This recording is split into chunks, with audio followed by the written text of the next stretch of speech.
Halo pemirsa GPR TV dari Sabang sampai Merauke, dari Biagas hingga Pulau Rote. Bertemu lagi bersama saya Mona Azari Disak dalam program Kominfo Newsroom.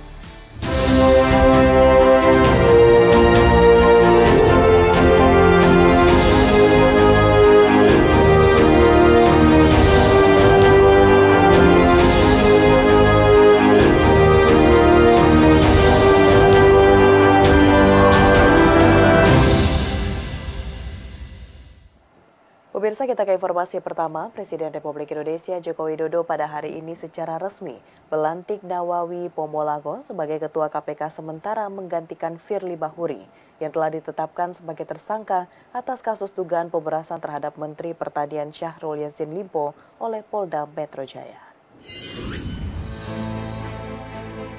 Presiden Joko Widodo resmi melantik Nawawi Pomolango menjadi Ketua Komisi Pemberantasan Korupsi sementara di Istana Negara Jakarta Senin 27 November 2023, menggantikan Firly Bahuri yang telah ditetapkan sebagai tersangka dugaan pemerasan terhadap mantan Menteri Pertanian Syahrul Yassin Limpo.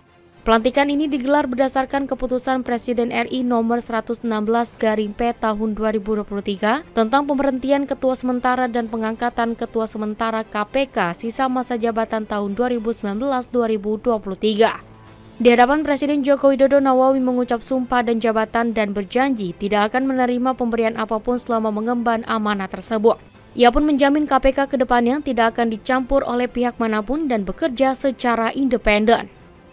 Saya bersumpah bahwa saya senantiasa akan menjalankan tugas dan wewenang saya ini dengan sungguh-sungguh, seksama, objektif, jujur, berani, adil, tidak membeda-bedakan jabatan, suku, agama, ras, gender, dan golongan tertentu, dan akan melaksanakan kewajiban saya dengan sebaik-baiknya, serta bertanggung jawab sepenuhnya kepada Tuhan Yang Maha Esa, masyarakat, bangsa, dan negara. Saya bersumpah bahwa saya senantiasa akan menolak atau tidak menerima atau tidak mau dipengaruhi oleh campur tangan siapapun juga, dan saya akan tetap teguh melaksanakan tugas dan wewenang saya yang diamanatkan undang-undang kepada saya. Presiden Joko Widodo pada hari ini membuka forum KTT Internasional Otoritas Keagamaan R20 guna mendorong perdamaian, kerukunan, dan kebersamaan antar umat beragama baik di dalam suatu negara, kawasan, maupun dunia. Presiden Republik Indonesia Joko Widodo membuka forum KTT Internasional Otoritas Keagamaan R20 atau International Summit of Religion Authorities di Jakarta Senin 27 November 2023. Dalam sambutannya, Presiden mengingatkan pentingnya peran agama serta tokoh agama dalam menjaga perdamaian agar mampu menciptakan kerukunan dan kebersamaan baik di dalam suatu negara, kawasan, maupun dunia. Dengan mengangkat tema peran agama dalam mengatasi kekerasan di Timur Tengah dan ancaman terhadap tatanan internasional berbasis aturan, Presiden meyakini bahwa konferensi ini mampu menjembatani perbedaan dan menghentikan segala bentuk pertikaian-pertikaian yang terjadi di dunia seperti halnya tragedi kemanusiaan di Palestina. Untuk itu, Presiden menghargai adanya forum dialog lintas agama dan lintas bangsa seperti R20 ini, yang diharapkan dapat mendorong terjadinya gencatan senjata dan perundingan damai harus segera dimulai. Terima kasih telah aktif bersama Indonesia berupaya memperkokoh perdamaian dunia dan menjembatani perbedaan-perbedaan. Karena sungguh tidak masuk di nalar, sungguh tidak masuk di dalam nurani kita. Di dunia yang super modern sekarang ini masih terjadi perang dan pembantaian secara terang-terangan yang merenggut warga sipil, yang merenggut perempuan dan anak-anak. Tragedi kemanusiaan di Palestina tidak bisa ditolerir sedikit pun.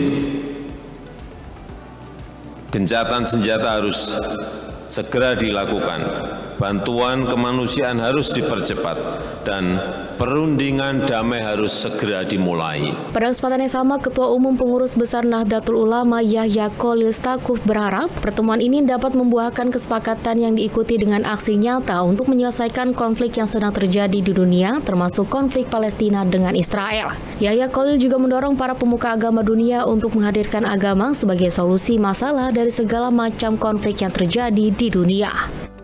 This gathering today perkumpulan kita is meant hari for ini us not just to articulate ini our bukan hanya feelings, mengartikulasikan not pemikiran just kita, to bukan spread sekedar untuk messages, menyebarkan pesan-pesan, not just bukan sekedar to untuk proselytize the beautiful teachings of our mengumandangkan religion, but indahnya ajaran we agama have in kita, mind when we initiate this melainkan gathering that we want to dalam hal ini see, kita ingin we melihat want to see a true adanya desire to act, keinginan tulus untuk mengambil a true tindakan, desire to act and to act together untuk among bertindak dan leaders and berdaksama di authorities. antara pemuka agama Because dan pengampu kewenangan agama, it is also karena under ini responsibility juga of merupakan religions tanggung jawab agama to see untuk melihat a better fate for the future nasib yang of lebih human baik civilizations. untuk Thank you. peradaban Wallahul manusia. muwaffiq. Beralih ke informasi lainnya, pemirsa, Kementerian Pariwisata dan Ekonomi Kreatif menggelar malam puncak kampanye Sadar Wisata 5.0 di Jakarta untuk mengapresiasi desa atau kampung wisata terbaik. Kampanye Sadar Wisata 5.0 ini dihadiri oleh perwakilan dari 65 desa wisata terpilih, kementerian dan lembaga perwakilan World Bank.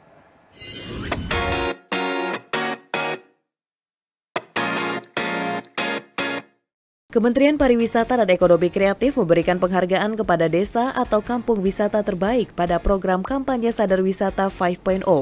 Penganugerahan tersebut bertujuan untuk memberikan dorongan kepada desa wisata agar meningkatkan kinerja mereka. Penghargaan terdiri dari 5 kategori dengan total 19 pemenang. Sandiaga menambahkan para peraih penghargaan diharapkan dapat termotivasi untuk bisa mengekskalasi dan mengamplifikasi desa mereka dengan promosi maupun akselerasi produk wisata mereka. Kampanye Sadar Wisata 5.0 dihadiri oleh perwakilan dari 65 desa wisata terpilih, kementerian dan lembaga terkait, perwakilan World Bank. Menteri Pariwisata dan Ekonomi Kreatif Sandiaga Salahuddin Uno dalam sambutannya mengapresiasi perwakilan tiap desa yang selama kurang lebih 2 tahun mendukung program kampanye Sadar Wisata 5.0. Sandiaga percaya desa wisata yang akan menjadi lokomotif pembangunan ekonomi Indonesia. Selain sukses membuka peluang usaha dan lapangan kerja, desa wisata menjadi salah satu destinasi unggulan yang mengusung konsep sustainable dan ramah lingkungan. Ia menjelaskan konsep wisata seperti ini yang banyak diburu oleh wisatawan Nusantara maupun mancanegara, terlebih setelah pandemi COVID-19. Menparekraf Sandiaga juga berharap agar program kampanye Sadar Wisata 5.0 ini terus dilanjutkan. Saya berharap perjuangan teman-teman tidak berhenti hari ini, tapi terus membangun desa wisata dan menghadirkan kontribusi, sumbangsih pemikiran, komitmen untuk teman-teman sekalian. Karena saatnya kita menjawab tantangan dengan peluang. Siap semua? Pada kesempatan sebelumnya, Menparekraf Sandiaga Salahuddin Uno menyampaikan Kemenparekraf dengan seluruh tenaga akan menumbuh kembangkan pariwisata dan ekonomi kreatif Indonesia yang maju, berdaya saing, berkelanjutan, serta mengedepankan kearifan lokal yang ditopang dengan keberadaan SDM yang andal.